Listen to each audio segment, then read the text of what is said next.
Assalamualaikum warahmatullahi wabarakatuh. Salam sejahtera bagi kita semua. Kami dari kelompok 2, mata kuliah metode pelaksanaan konstruksi 2 yang diampu oleh Bapak Dr. Andes Mujiono, MPD. Di sini kami akan mempresentasikan materi ketiga kami, yaitu dengan judul pekerjaan kusen kayu. Berikut anggota kelompok 2 dengan saya sendiri Karina Cahyaningrum, kemudian Kusaini, dan ada Muhammad Saifi Aminullah. Kusen merupakan salah satu bagian dari konstruksi bangunan yang memiliki fungsi untuk membentuk hubungan baik antara sebuah dinding pasangan bata, beton, ataupun kayu dengan pintu atau jendela. Meletakkan daun pintu atau daun jendela pada dinding, dipasang rangka yang disebut dengan kusen. Kusen untuk tempat tinggal terbuat dari kayu atau logam pada umumnya. Berikut merupakan gambar contoh dari penggunaan kusen kayu. Kusen kayu memberikan penampilan yang hangat dan indah dari tampilan tekstur serat-serat kayu yang dimiliki. Mempunyai nilai penyekat panas yang baik dan pada umumnya tahan terhadap pengaruh cuaca. Produk kusen kayu, rangka jenis seperti gambar di samping ataupun sejenisnya dapat berupa produk pabrik yang telah diselesaikan dengan pelapisan cat, pewarnaan, atau masih berupa kayu asli tanpa pelapisan. Berbeda dengan kusen dari bahan logam, kusen logam dapat terbuat dari aluminium, baja, atau baja yang tak bisa berkarat atau biasa disebut dengan stainless steel. Berdasarkan dari fungsinya, kusen dapat dibedakan menjadi dua, yaitu kusen pintu dan kusen untuk jendela, seperti gambar yang ada di samping kiri. Kusen berdasarkan lokasinya dapat dibedakan menjadi dua. Yang pertama kusen dalam, yang kedua kusen luar. Seperti gambar pada di samping saya ini. Ada kusen dalam dan kusen luar. Kelebihan kusen kayu. Yang pertama adanya beragam variasi bentuk sesuai dengan kebutuhan, yaitu tradisional, modern, minimalis, klasik, dan lain-lain. Kusen kayu bisa diterapkan pada desain rumah tipe apa saja. Yang kedua, tampilannya natural sesuai dengan jenis kayu. Yang ketiga, material kayu banyak yang kuat menurut jenisnya seperti kayu jati, kaper, atau ulin melalui proses pengovenan yang baik. Yang keempat, kayu memang fleksibel untuk dirubah bentuknya sesuai desain seperti bentuk lurus atau melengkung dan dapat menahan panas atau dingin dari luar ruangan. Kekurangan kusen kayu. Yang pertama, sekarang ini sulit sekali mendapatkan kayu dengan kualitas yang baik. Yang kedua, mudah dimakan rayap. Perawatan secara berkala dengan cat atau coating agar tetap awet dan menyerap air sehingga menyebabkan volume kayu dapat berubah-ubah. Akibatnya, pintu atau jendela sulit dibuka karena salah satu sudutnya memuai. Yang terakhir, lebih mahal dibandingkan aluminium. Dalam pengertian biaya, proses pembuatan, pemasangan, dan perawatan untuk kusen kayu lebih mahal karena usia terbatas. Bagian-bagian kusen kayu. Yang pertama tiang, yang kedua ambang, dorpel. Pada kusen jendela terdapat ambang atas dan ambang bawah, sedangkan pada pintu tidak ada ambang bawah. Yang ketiga spawning, yaitu tempat perletakan atau melekatnya daun pintu atau daun jendela. Yang keempat telinga, yaitu bagian ambang dorpel yang masuk atau ditanam ke dalam tembok yang berfungsi untuk menahan gerakan kusen ke muka atau ke belakang. Yang kelima alur kapur, bagian dari tiang yang dialur atau dikok dengan fungsi untuk menahan gerakan kusen ke muka atau ke belakang. Selain itu juga agar apabila terjadi penyusutan tidak timbul celah.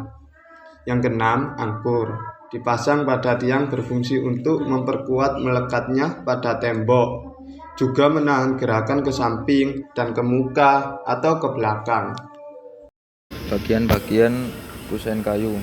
Yang ketujuh, dak atau net, pasang pada tiang di bagian bawah khusus untuk kusen pintu, berfungsi untuk menahan gerakan tiang ke segala arah dan melindungi tiang kayu terhadap resapan air dari lantai ke atas. Kemudian metode pelaksanaan pemasangan kusen kayu pintu.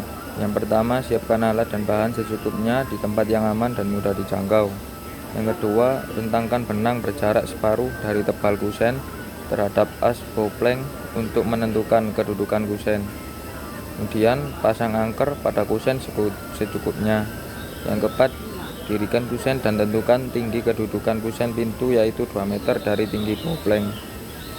Kemudian, setelah kedudukan kusen pintu sehingga berdiri tegak dengan menggunakan anting-anting. Yang keenam, pasang skur sehingga kedudukannya stabil dan kokoh. Selanjutnya, pasang patok untuk diikat bersama dengan skur sehingga kedudukan menjadi kokoh.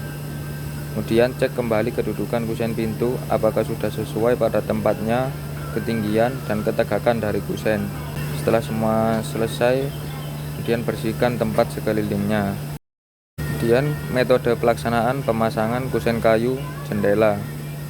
Siapkan alat dan bahan secukupnya di tempat yang aman dan mudah dijangkau. Yang kedua, rentangkan benang selebar setengah ukuran batu bata dari as bopleng. Kemudian pasang bata setengah batu sehingga dasar kusen jendela. Yang keempat, rentangkan benang setinggi 2 meter dan bopleng. Kemudian pasang kusen jendela setinggi benang tersebut. Pasang kusen jendela sampai betul-betul tegak dengan pertolongan anting-anting. Selanjutnya pasang skur agar kedudukannya stabil dan kuat. Kemudian cek kembali posisi kusen jendela sampai terpasang pada keadaan yang benar. Setelah semua pekerjaan selesai, kemudian bersihkan tempat sekeliling. Untuk gambar dari kusen jendela dan kusen pintu dari kayu. Sekian presentasi dari kelompok 2. Apabila ada salah kata, kami mohon maaf. Wassalamualaikum warahmatullahi wabarakatuh. Setelah pemasangan bata merah dengan ketinggian lebih kurang 1 meter, sekarang saya akan menampilkan pada saudara Lun bagaimana cara kami mendirikan atau memasang kusen pintu pada dinding pasangan bata merah ini yang rapi dan tegak. Ini tampilannya dinding yang sudah kami kosongkan untuk pemasangan kusen pintu dengan lebar lebih kurang 1 meter. Sebelum mendirikan kusen pintu, langkah pertama kita buat tinggi ukuran sepatu pada kusen ini dari slop fondasi. Ini tampilan lebih dekatnya pemakaian papan untuk ketinggian sepatu pada kusen pintu ini yang kami buat dengan ukuran 20 cm agar kaki kusen ini benar-benar terkunci di dalam coran sepatunya. Untuk posisi sampingnya kami memakai paku 3 inci dengan jarak lebih kurang 30 cm agar benar-benar kuat lengket di dalam dinding pasangan bata merah ini. Setelah pemasangan papan untuk ketinggian sepatu dan pemasangan paku pada posisi sampingnya, maka kusen ini siap untuk kita dirikan.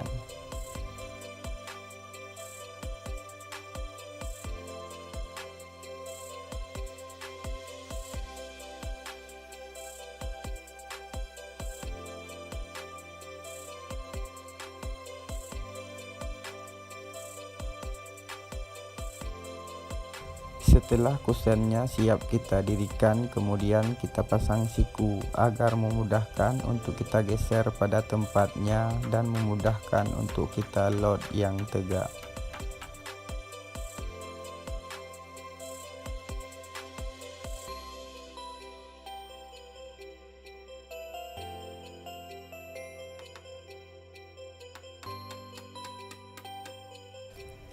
Kemudian langkah selanjutnya, letak kusen pintu ini kita sejajarkan dengan dinding pasangan bata merah. Letak kusennya kita lebihkan 1,5 cm agar plesterannya pada dinding bata merah ini sejajar dengan kusennya.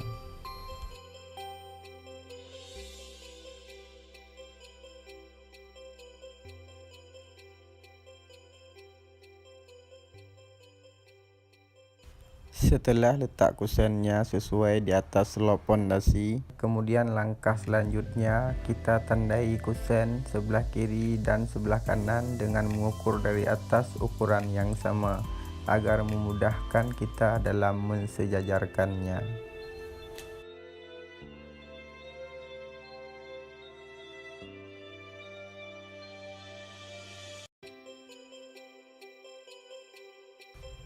Setelah letak kusennya benar-benar sejajar baik sebelah kiri dan sebelah kanan, kemudian langkah selanjutnya kita lot yang tegak untuk kita kunci pada tiang pancangnya.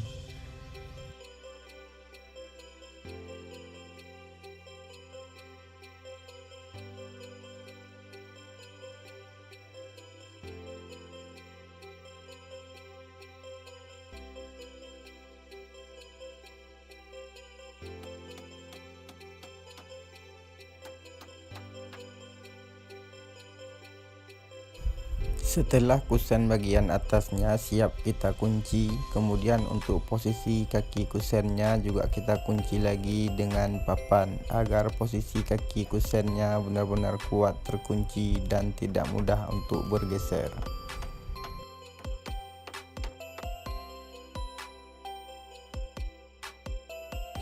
Bagi saudara Lun yang baru masuk pada channel Al Faruq, jangan lupa like, komen, dan subscribe-nya agar kedepannya channel ini terus maju dalam berbagi ilmu tentang pembangunan.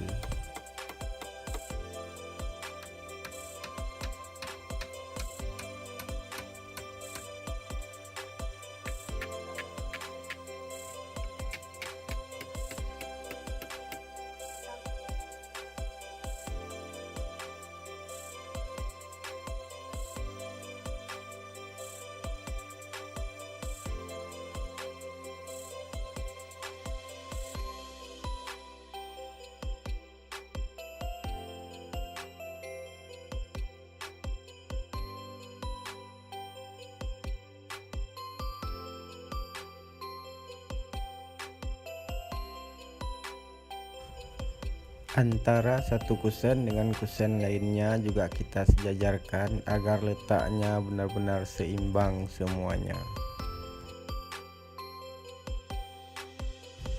Beginilah tampilannya setelah semua kusen pintu siap kita dirikan pada dinding rumah ini dengan tegak dan lurus. Setelah semua kusen terkunci yang kuat dari hasil lot yang tegak, kemudian langkah selanjutnya kita pasang paku penahan di dalam kusen untuk pemasangan papan malnya.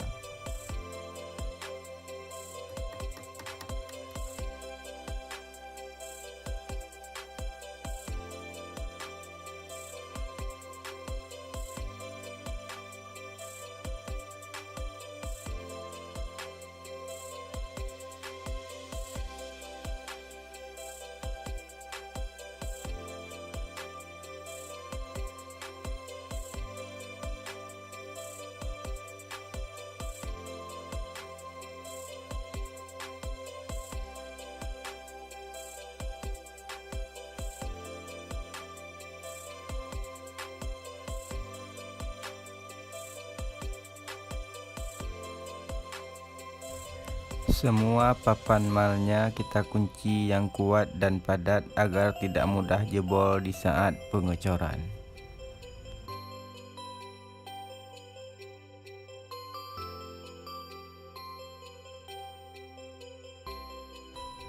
Dalam merapatkan papan malnya, kami memakai kawat ikat dari dalam agar papannya saling terkunci yang kuat dan padat.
Beginilah tampilannya setelah semua kusen pintu siap kami cor pada dinding rumah minimalis ini.